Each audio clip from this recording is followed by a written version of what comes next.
زمین پر موجود بڑی فوجیں اور ایٹم بامز اپنی جگہ، لیکن دنیا کی اصل طاقت ان 14 چھوٹی سی لکیروں میں بند ہے۔ انہیں چوک پوائنٹس کہا جاتا ہے، یعنی وہ راستے جو اگر گلا گھونٹ دیں تو دنیا کی اکنامی سانس لینا بند کر دے گی۔ ان میں سے ایک راستہ ایسا ہے جہاں سے دنیا کا 30% تیل گزرتا ہے، اور ایک ایسا جہاں چھوٹی سی بھی جھڑپ فوراً ورلڈ وار 3 شروع کر سکتی ہے۔ آج ہم ان 14 دروازوں کا سفر کریں گے اور سمجھیں گے کہ دنیا کا اصل کنٹرول کس کے ہاتھ میں ہے۔ زیم ٹی وی کی ویڈیوز میں ایک بار پھر سے خوش آمدید۔ ناظرین، پوری دنیا کی طاقت کسی ایٹم بم یا بڑی فوج کے پاس نہیں ہے، بلکہ ان 14 تنگ سمندری راستوں کے پاس ہے، جنہیں جیو پولیٹکس کی زبان میں چوک پوائنٹس کہا جاتا ہے۔ اگر آج کوئی طاقت ان دروازوں کو بند کر دے تو کل صبح تک پوری دنیا کی اکنامی ڈھیر ہو جائے گی۔ کئی ملکوں میں بھوک مری پھیل جائے گی، پیٹرول پمپس سوکھ جائیں گے اور علاج کے لیے دوائیاں نایاب ہو کر رہ جائیں گی۔ آج ہم ان 14 دروازوں کو ایک ایک کر کے آسان الفاظ میں سمجھیں گے اور جانیں گے کہ ان میں سے ایک دروازہ ورلڈ وار 3 کیسے ٹریگر کر سکتا ہے۔ ہمارا سفر شروع ہوتا ہے مڈل ایسٹ یعنی مشرق وسطیٰ سے، جہاں دنیا کا سب سے بڑا خزانہ چھپا ہے، آئل۔ اس خزانے کا سب سے اہم دروازہ ہے اسٹریٹ آف ہارموز، جسے ہم ہارموز کا راستہ بھی کہہ سکتے ہیں۔ یہ ایران اور عمان کے درمیان ایک بہت ہی تنگ سمندری راستہ ہے۔ یہ راستہ اتنا اہم ہے کہ دنیا کا تقریباً 30% سے زیادہ تیل یہیں سے گزرتا ہے۔ ہر روز یہاں سے کروڑوں بیرل تیل بڑے بڑے جہازوں کے ذریعے نکل کر امریکہ، یورپ اور ایشیا کے مختلف ملکوں تک پہنچتا ہے۔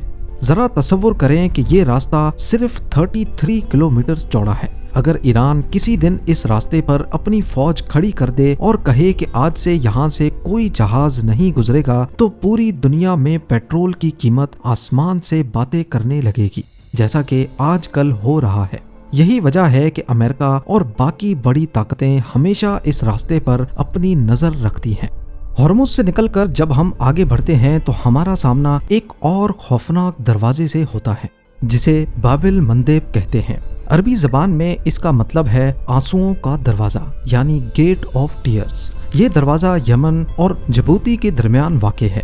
اسے آنسوؤں کا دروازہ اس لیے کہا جاتا ہے کیونکہ پرانے وقتوں میں یہاں سمندری لٹیرے اور خطرناک لہریں جہازوں کو تباہ کر دیتی تھیں، اور آج کے دور میں بھی یہ اتنا ہی خطرناک ہے۔ آپ نے حال ہی میں خبروں میں سنا ہوگا کہ یمن کے حوثیز اس راستے سے گزرنے والے جہازوں پر حملہ کر رہے ہیں۔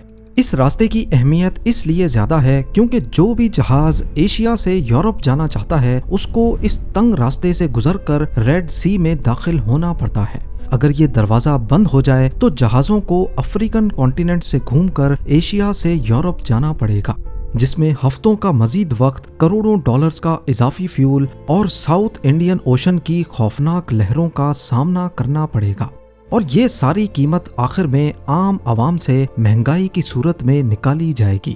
باب المندب سے گزرنے کے بعد جہاز ریڈ سی میں سفر کرتے ہوئے سیدھا سوئز کینال کی طرف جاتے ہیں۔ سوئز کینال دنیا کا تیسرا سب سے اہم دروازہ ہے۔ یہ ایک مین میڈ کینال ہے جو ایجپٹ میں واقع ہے۔ یہ نہر ریڈ سی کو میڈیٹرینین سی سے ملاتی ہے۔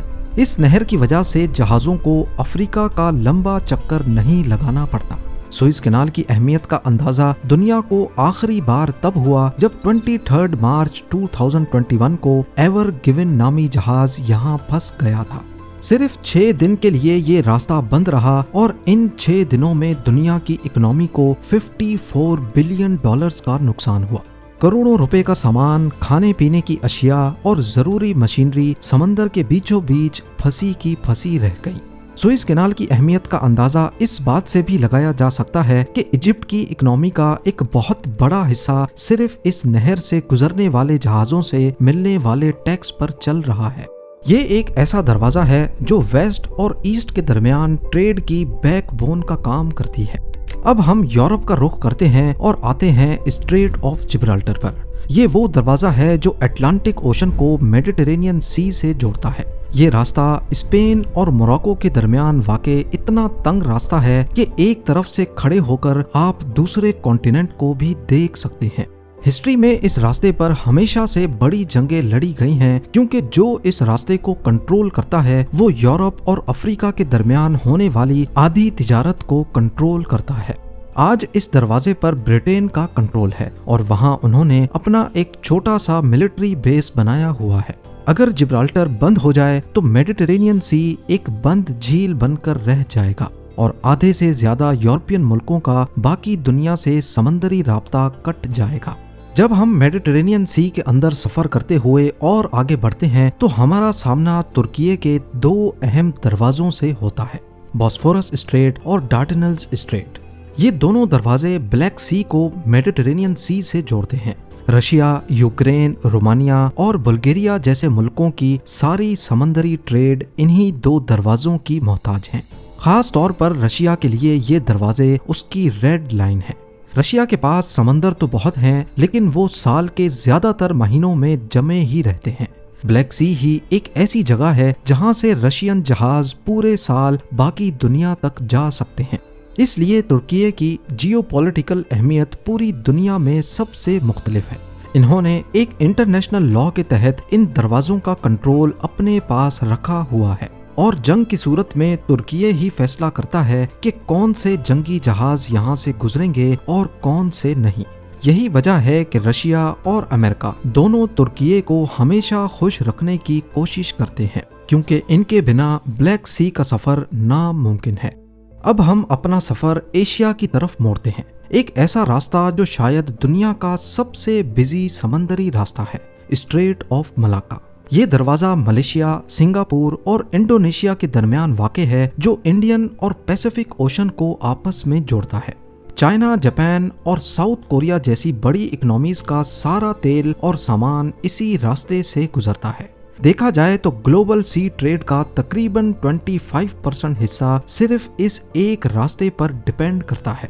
چائنا کے لیے یہ راستہ زندگی اور موت کا سوال ہے۔ چائنا جانتا ہے کہ اگر کبھی امریکہ سے اس کی جنگ ہوئی تو امریکہ اپنی نیوی کے ذریعے اس اسٹریٹ آف ملاکا کو بلاک کر دے گا، جس سے چائنا کی ساری سپلائی لائن کٹ جائے گی اور اس کی اکنامی بیٹھ جائے گی۔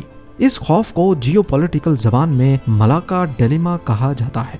یہی وجہ ہے کہ چائنا خود کو دنیا کے دوسرے حصوں سے کنیکٹ رکھنے کے لیے بیلٹ اینڈ روڈ انیشیٹو میں بہت زیادہ انویسٹ کر رہا ہے تاکہ جنگ کی صورت میں چائنا کے پاس روڈ نیٹ ورک کا آپشن بھی ہو۔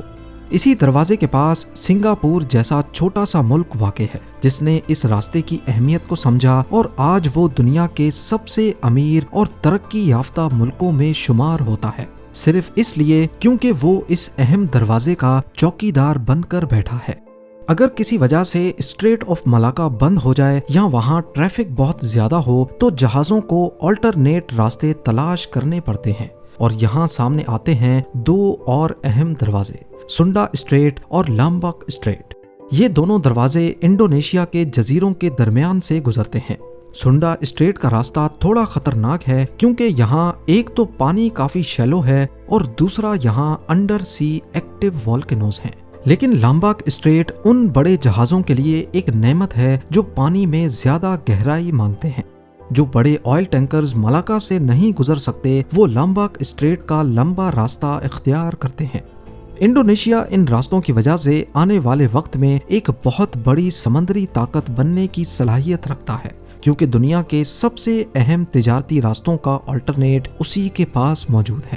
دنیا کے نقشے پر تھوڑا اور آگے بڑھیں تو ہم تائیوان اسٹریٹ پر پہنچتے ہیں۔ یہ دروازہ تائیوان اور چائنا کے درمیان واقع ہے۔ یہ صرف ایک سمندری راستہ نہیں ہے بلکہ اس وقت دنیا کا سب سے بڑا فلیش پوائنٹ ہے، یعنی کسی بھی وقت یہاں سے ورلڈ وار 3 شروع ہو سکتی ہے۔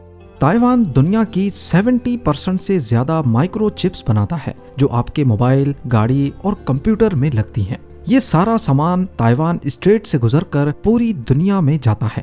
چائنا تائیوان کو اپنا حصہ مانتا ہے اور اس راستے پر اپنا حق بھی جتاتا ہے، جبکہ امریکہ اور اس کے دوست ملک اسے انٹرنیشنل راستہ مانتے ہیں اور اپنے جنگی جہاز یہاں سے گزارتے رہتے ہیں۔ امریکہ تائیوان کو سپورٹ کرتا ہے اور اسے چائنا کے خلاف لڑنے کے لیے ویپنز بھی دے سکتا ہے۔ اب چائنا تائیوان کو اس لیے بھی حاصل کرنا چاہتا ہے کیونکہ سیٹلائٹ امیج میں دیکھا جائے تو چائنا کے سامنے چین آف آئیلینڈز نے اس کا راستہ کھلے اوشن میں جانے سے روکا ہوا ہے۔